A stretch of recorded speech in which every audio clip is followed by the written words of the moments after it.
C'est une nouvelle journée de grève tournante qui commence aujourd'hui. Les écoles de 5 divisions scolaires sont touchées, dont la division catholique du Grand Saskatoon et les écoles publiques de la ville. Mais aussi le CEF, donc il y a les pavillons Gustave Dubois, Monique Rousseau de l'école canadienne-française de Saskatoon et l'école Providence de Vonda. Demain, la surveillance du midi sera aussi annulée, mais cette fois dans toutes les écoles.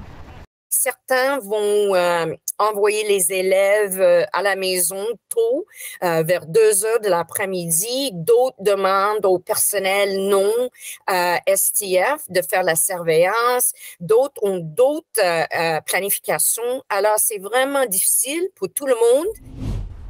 Alors je vous raconte maintenant l'histoire incroyable d'un sauvetage qui s'est passé vendredi dernier. Ça s'est passé sur le lac gelé de la Ronge. Il y a une femme et son chien qui roulaient dessus, mais la glace s'est cassée.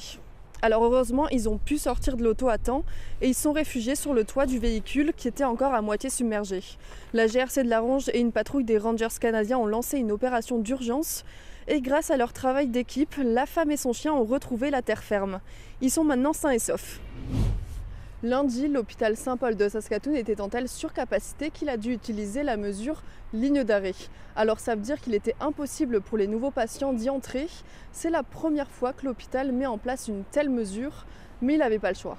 C'est ce que dit Tracy Zambori, la présidente du syndicat des infirmières et des infirmiers de la province.